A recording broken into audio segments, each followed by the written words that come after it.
একটি গ্রামে রাজু নামে এক ছোট্ট ছেলে বাস করত। রাজু ছিল খুব দুষ্টু, সারাদিন গাছে গাছে ঘুরে বেড়াতো।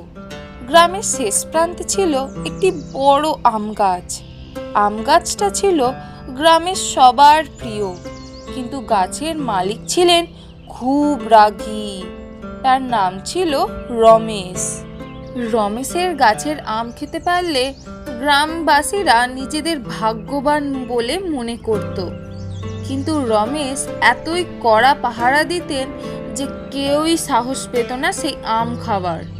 একদিন রাজু ভাবল, আমি যদি এই আম গাছের পাকা আম চুরি করতে পারি তবে গ্রামের সেরা দুষ্টু ছেলে হতে পারবো।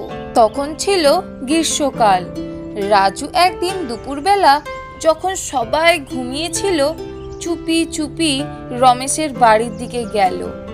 গাছের নিচে গিয়ে সে দেখল অনেক পাকা আম ঝুলছে। রাজু গাছে উঠতে শুরু করলো।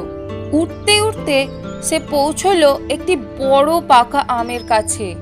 আমটা হাতে নিয়েই সে খুশিতে লাফিয়ে উঠল। কিন্তু হঠাৎ রমেশ চিৎকার করে উঠল, কে ওখানে? নেমে আসো। রাজু ভয়ে কাঁপতে লাগলো। সে তাড়াতাড়ি গাছ থেকে নামতে গিয়ে পা পিছলে পড়ে গেল। নিচে পড়ে সে খুব ব্যথা পেল।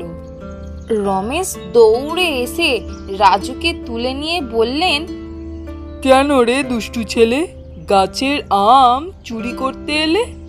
পড়ে গিয়ে কি শিখলে? রাজু কাঁদতে কাঁদতে বলল, ক্ষমা করে দিন কাকু, আর কখনো আম চুরি করব না। রমেশ হাসলেন এবং বললেন, পাকা আম চাইলে আমাকে বলতেই পারতে।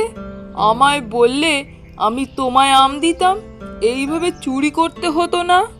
সেই দিন থেকে রাজু আর কখনো আম চুরি করতে যেত না, বরং রমেশের অনুমতি নিয়ে আম খেত।